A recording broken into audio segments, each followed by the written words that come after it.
Hello students, आज की class में हम लोग इनवर्स डेरिवेटिव फंक्शन का एक बहुत ही इंपॉर्टेंट प्रॉपर्टी देखने वाले हैं। Cot inverse of cot x इन सभी वैल्यूज के इक्वल होगा इन अलग अलग कंडीशन। चलिए इसको समझते हैं। यहाँ पे दिया है cot inverse of cot x 2 pi plus x हो जाता है यदि एक्स बिलोंग्स टू -2 पाई से माइनस पाई।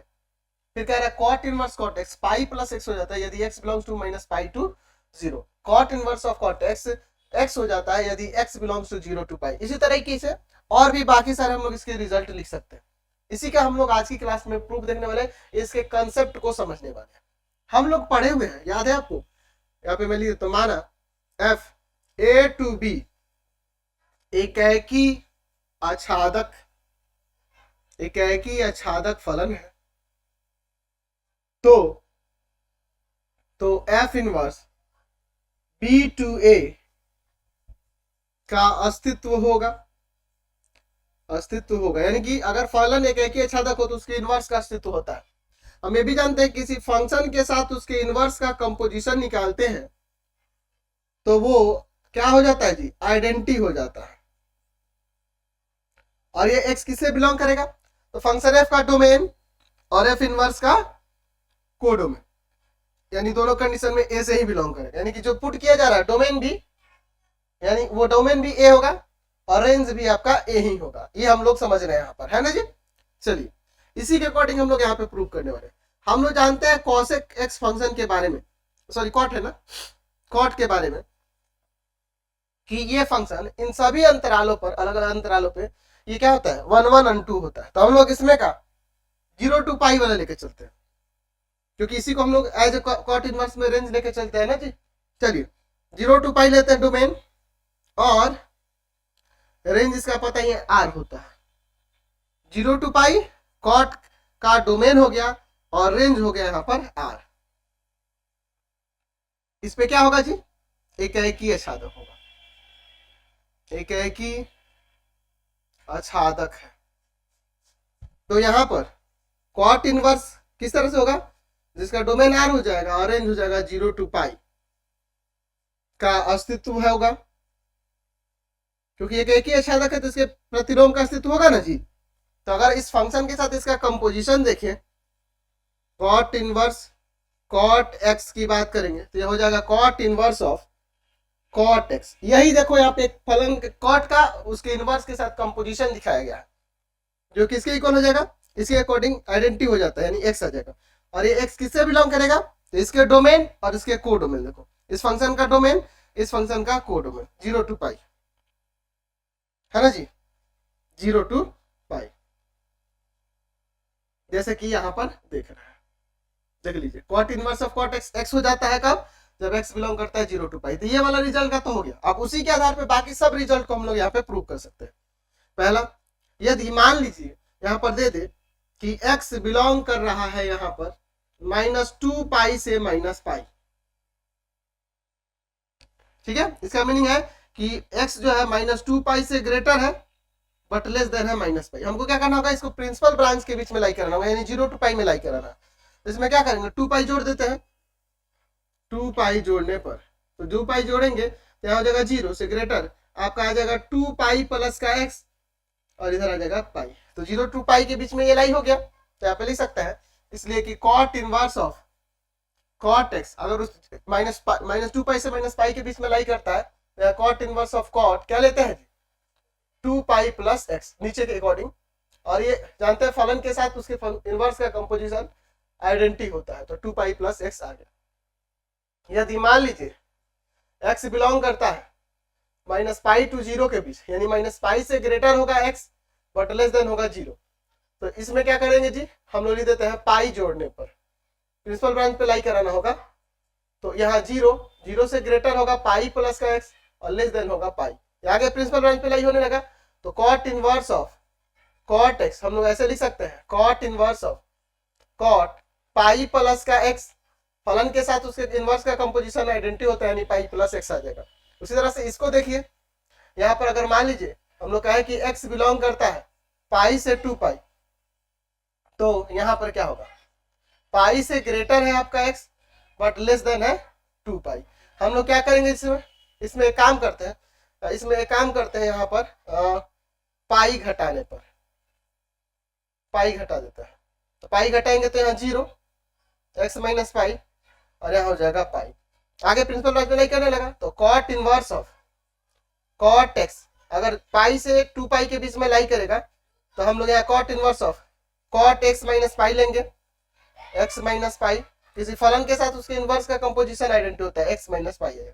उसी तरह अगला भी रिजल्ट है, यदि x बिलोंग करे आपका 2 पाई से 3 पाई, तो यहाँ पर लिख सकते हैं कि x बिलोंग कर रहा है 2 पाई से ग्रेटर है x बट लेस देन है 3 पाई।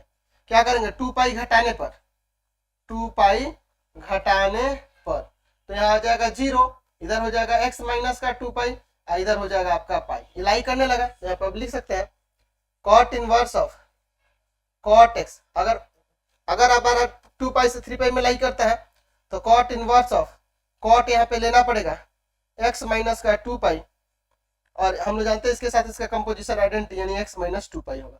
इस तरह बाकी सारे भी इसके रिजल्ट ऐसे हम लोग निकाल सकते हैं, कोई दिक्कत नहीं है। तो मेन है इसके कंसेप्ट को समझना, कंसेप्ट आपके क्लियर हो जाएंगे तो आपको सब कुछ समझ में आएगा। तो जरूरी है कंसेप्ट को समझना। मैं आपको बार बार बोलता हूँ कि आपको जो पढ़ाते हैं लोग उस पर ध्यान मत दीजिए, वो लोग को खुद नहीं आता है जो आपको पढ़ाने की कोशिश करते हैं, ठीक है ना जी। वो लोग खुद ही परेशान है अपने आप को लेकर कि ये होता कैसे क्या होता है, ये खुद ही ये सब छोड़ देते, कहते कि ये सब कोनो का यूज नहीं होगा, हाई खाली याद कर लो cot inverse of cot x x कर देता है सब की ऐसे ही कट जाई, ऐसे ही कट जाई, एक्स बच गया। एक गधा मास्टर है सब, उससे बच के रहिए, कहता है सब इससे ही कट जाएगा, कहता है सब ना, तो उससे बच के रहिए। कंसेप्ट को समझिए, मेन होता है कंसेप्ट जानना। और जही देखिए मैंने क्या किया, यहाँ पे हमने 1 1 और 2 यूज किया, यानी कि पहला चैप्टर है ना जी, फंक्शन का यूज किया हमने यहाँ पर, संबंध फलन देखा ना जी। हाँ, फिर उसके बाद उसमें इनवर्स बताया था ना कि इनवर्स का अस्तित्व होता है, और ये कंपोजिशन ऑफ फंक्शन भी वहां पढ़ाया हुआ है। तो देख रहे क्या क्या चीजें यूज हो रही है, तब जाके एक प्रॉपर्टी को हम लोग प्रूव कर पा रहे हैं। तो अब मान लो कई सारे टीचर हैं कि सीधे आपको मैट्रिक्स पढ़ा देते हैं, है ना, या डिटर्मिनेंट पढ़ा देते हैं। मैट्रिक्स या डिटर्मिनेंट अगर पढ़ाया जाएगा और उसके बाद आता है इनवर्स ट्रिगोनोमेट्रिक फंक्शन। अब मेरे भाई मेरे को ये बताओ कि अगर आप मैट्रिक्स डिटर्मिनेंट पढ़ लेंगे, इनवर्स ट्रिगोनोमेट्रिक फंक्शन है पढ़ ले, अरे इनवर्स कैसे हो रहा है ये तो पता होना चाहिए ना। तो जब तक आपको एक ही अचानक फलन क्या होता है, कंपोजिशन ऑफ फंक्शन क्या होता है, ये सारी चीजें नहीं बताई जाएगी तो आपको समझ में आएगा कुछ भी। तो मेन है कंसेप्ट को जानना। यहाँ पे गधा सब इतना ऐसा टीचर है सब कि आपको कुछ भी कोई कंसेप्ट देने की जरूरत नहीं है। सबको वो क्या करता है, सब किताब उठाता है सब, किताब में से लेके लाइन से छपवा देगा सब कि यही रूल होता है, लिख लो और वो सवाल में खाली अप्लाई करना। अरे भाई वो रूल कहाँ से है, कैसे है, ये सब चीजें पता होनी चाहिए ना जी।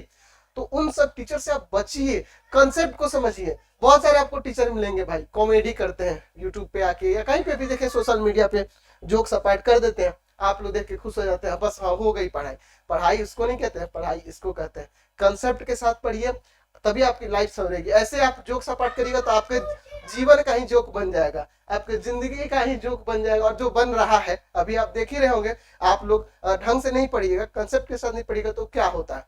तो जिंदगी के जोक से बचने के लिए इन सब जोकों से बचिए, इन जोकरों से बचिए, अच्छे से पढ़ाई करिए, सही टीचर से पढ़िए। ये नहीं कहता हूँ मेरे से पढ़िए, जो सही पढ़ाता है, कंसेप्ट के साथ पढ़ाता है, उससे आप नॉलेज लीजिएगा ना तो और ज्यादा बेहतर रहेगा और आपकी पढ़ाई और ज्यादा बेहतर हो जाएगी। आप कंसेप्ट के साथ पढ़ेंगे तो आपको पढ़ाई में भी दिल लगेगा, मन करेगा कि पढ़ाई करें। ये नहीं मन करेगा कि मोबाइल चलाए, तो व्हाट्सएप चेक कर लेते रहे, इंस्टाग्राम चला रहे, इस सब से दूर भागने लगेगा। खुद आपको मन करेगा हाँ सर पढ़ा रहे हैं, सर का क्लास है, हम उस क्लास को ज्वाइन करें, पढ़ाई को बेहतर करें। तो इसलिए जरूरी है कि कंसेप्ट के साथ पढ़िए, ठीक है। अब मेरे बातों पे ध्यान दीजिए, कई सारे टीचर हैं, कई के ज्यादातर यही टीचर है, सब गधे कहीं के, खाली मैट्रिक्स डिटरमिनेंट पढ़ाएंगे, उसके बाद इनवर्स ट्रिगोनोमेट्रिक फंक्शन। अरे मेरे भाई इनवर्स ट्रिगोनोमेट्रिक फंक्शन जब मैं देखिए मैं पढ़ा रहा हूँ तो मुझे ये एक ही अछादक फलन का ज्ञान होना चाहिए, प्रतिलोम फलन क्या होता है वो पता होना चाहिए, फलनों का कंपोजिशन क्या होता है ये सब पता होना चाहिए। तो जब तक हम लोग पहला चैप्टर संबंध और फलन नहीं पढ़ेंगे, बाइनरी ऑपरेशन नहीं पढ़ेंगे, ये सारे कंसेप्ट देखिए चैप्टर में लाइन से जो चैप्टर्स दिए गए ना वो सही कंसेप्ट के साथ दिए, सही तरीके से दिए हैं।